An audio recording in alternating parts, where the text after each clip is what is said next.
Hey friends, welcome back. I hope you all had a wonderful week.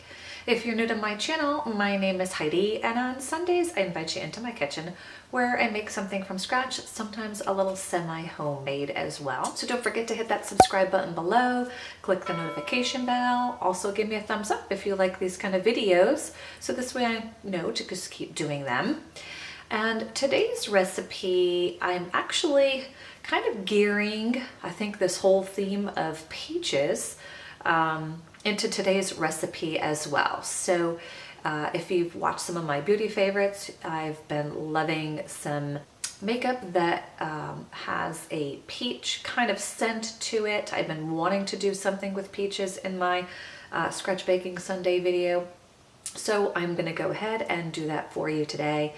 Our recipe that we're going to be doing is peach crumb bars. So if you love peach pie, peach jam, anything peaches, stick around because you're going to love this recipe. It's very simple, few ingredients, and I can't wait to make it for you guys today. Today is the first time I'm going to be making this, so it also is a test run, but if it's got peaches in it, I think it's going to be fantastic. So if you want to see how this recipe is made, just keep watching. Okay, so the ingredients for the peach crumb bars, we have 3 cups of all-purpose flour, 1.5 cups of sugar, 1 teaspoon of baking powder, 1/4 teaspoon of salt, 1 cup of unsalted butter, which is chilled and cut into chunks, 1 large egg, which I have beaten lightly, and 2 15-ounce cans of sliced peaches,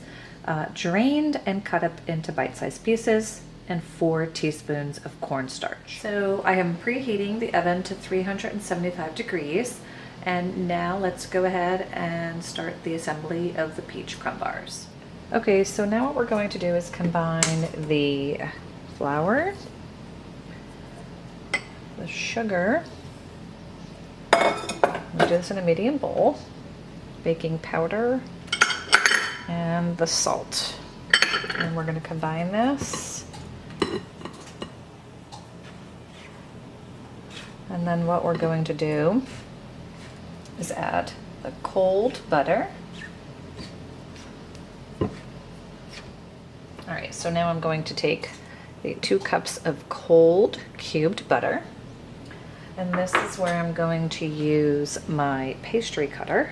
And if you don't have a pastry cutter, you can use 2 knives or forks, your hands, maybe not your hands because then you're gonna warm up the butter. And then this is where we're going to just combine everything. And all I do is just kind of press down. And then what we wanna do is continue to incorporate the cold butter into the flour mixture until we get coarse, like a coarse crumb mixture. And what I do is just keep turning the bowl, pressing down on the pastry cutter into the butter, into the flour. And you'll start to feel it come together. I probably could have used a bigger bowl. It says use a medium bowl, but I should have broke out my nice large metal bowl. And as you can see, it's starting to look a little crumbly. So you'll have to do this for a few minutes. Just be patient. You definitely need some upper arm strength when you do this. You can feel the muscles burning.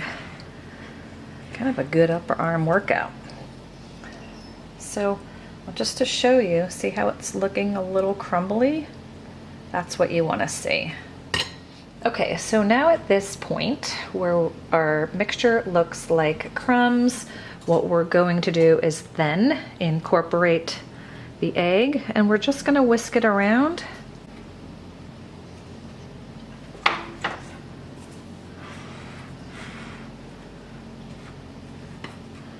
I'm gonna try to use my left hand, guys.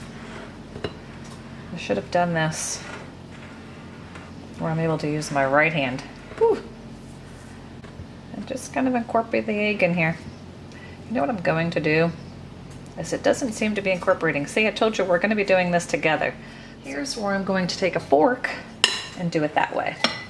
So I'm going to hold this up at an angle. There's the oven. And we're going to incorporate this with a fork. I think that's going to be easier than a spatula.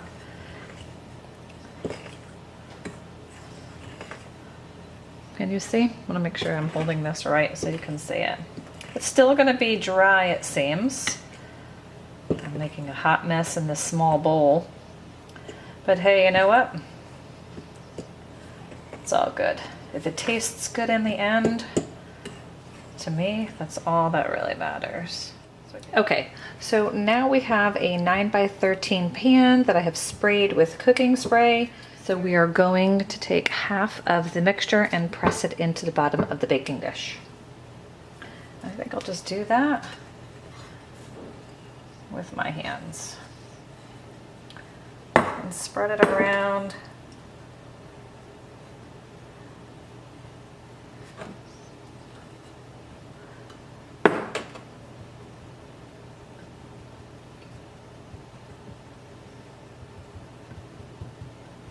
So we're going to press this into the pan. Okay, so I forgot to tell you earlier, when we put the sugar into this mix, it was only 1 cup of the sugar. Be sure to reserve a half a cup of that in a separate bowl, because at this point we're going to take the half of the cup of sugar and mix it with the cornstarch. So I will note that in the instructions down below, that when you add your sugar to the flour, it is just the 1 cup of sugar. So when you want to print out the recipe, you'll have the right instructions. Okay, so we incorporated this with a fork. Okay, I think I got cut off, but what I did was take the peaches in a bowl, combined it with the sugar and the cornstarch. Now what we're going to do, the pleasures of not hitting the record button. So what I did now is just take the peaches, there is a gnat in here today, and spread it all along the top. And then we will take the rest of the crumbly mixture, and I'm just going to take my hands and kind of take this into chunks. And then we're just going to put this over the top of the peaches. I am making a hot mess in this kitchen today. I'm feeling a little under the weather with sinuses and all that, so I think that's why things are not going in my favor today. But if this all turns out well, then hey, I guess we did it right. All right, there we go. Okay, so we're going to take this, we're going to put it in the 375-degree oven for about 40 to 55 minutes. I'm going to set my oven to 50, test it at that temperature point, and let's go put it in the oven.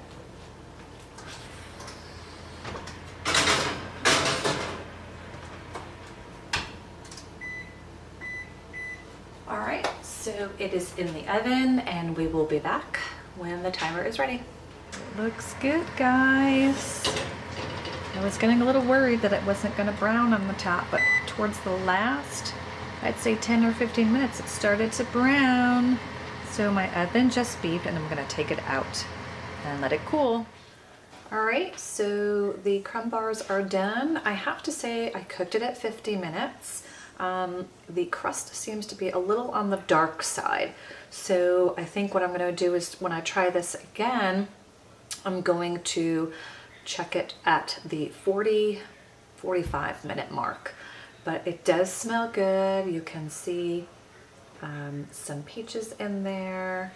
So now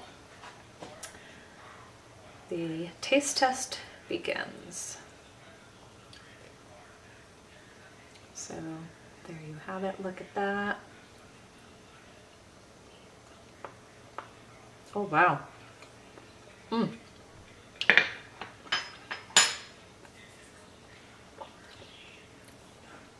Not bad.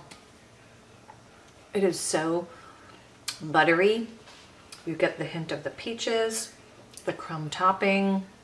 If you love peach pie, what an easy recipe to put together into a crumb bar. Simple, few ingredients. If you have fresh peaches, you certainly can do it with fresh peaches. But if you have canned peaches, it's a recipe you can make all year long. So I can't wait to finish and dig into that. It is so good. I'm kind of giving this recipe a thumbs up. I really like it. I hope you give this recipe a try. Comment down below if you make this recipe as well. Tell me what you think of it. So follow me on Instagram and Snapchat. I'll also keep you informed of what's going on my channel there as well. And if you like today's video, please give me a thumbs up. Again, don't forget to hit the subscribe button below. And I thank you so much for being in my kitchen today. And until my next video, we'll see you then. Bye-bye.